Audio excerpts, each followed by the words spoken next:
Hello and welcome once again. This is a short Photoshop tutorial demonstrating a method of simulating the film photography technique of cross-processing. Now, cross-processing is a technique popular with lomographers and involves the development of colour film in the wrong chemistry, resulting in some unusual and whacked out colours.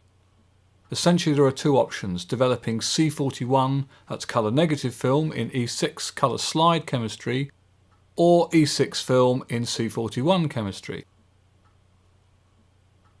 So first I'm going to simulate colour negative in colour slide chemicals. What we need to do is go over to the adjustments panel and click on the curves icon to create a new curves adjustment layer. First, we're going to adjust the overall RGB curve, lifting it slightly to lighten the image. Then we're going to adjust the curves for each of the channels individually. Starting with the red channel, and add an anchor point here to lift the reds and clip the highlights. Then pull the rest of the curve back down to look something like this.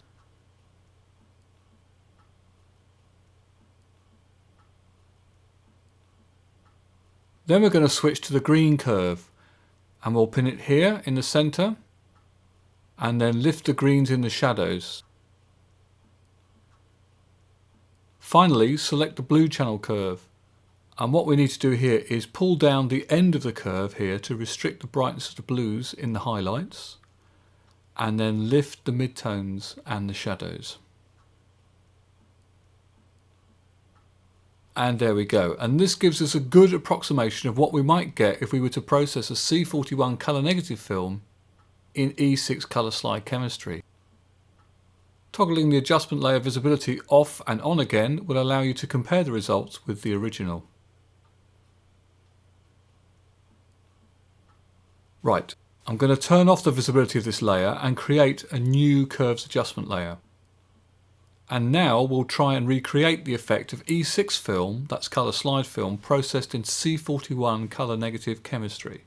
Once again we'll work on the RGB curve. This time we're going to increase the overall contrast by creating a bit of an S curve.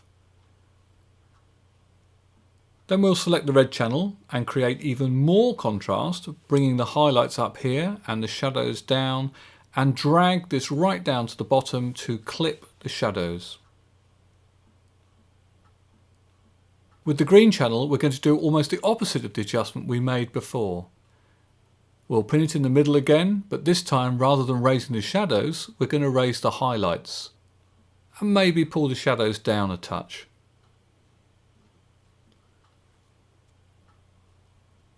Then we'll have a quick adjustment of the blue channel, we'll pin the middle and raise the shadows like so. So what we're left with here is a simulation of cross-processing E6 film in C41 chemistry.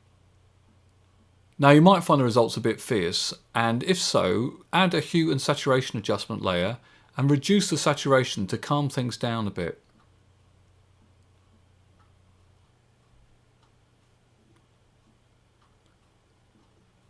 Going back to our curves and adjustment layer, having arrived at an adjustment that you like, you might well wish to save it as a preset to allow the same adjustment to be applied to a different image.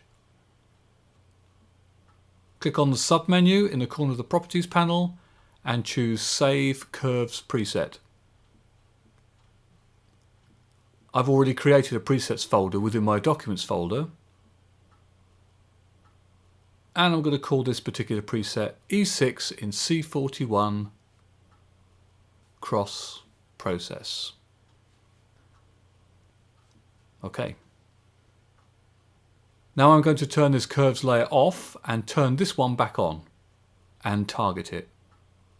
Clicking on the panel menu again, Save Curves Preset, and I'll call this one C41 in E6 Cross Process.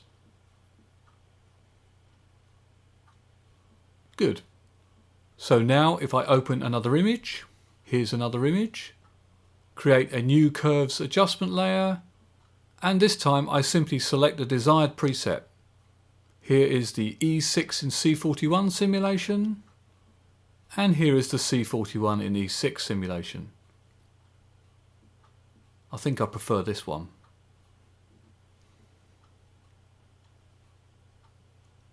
Now you might decide to enhance this analog film look by adding some film grain. If so, follow the link to watch my tutorial on simulating grain.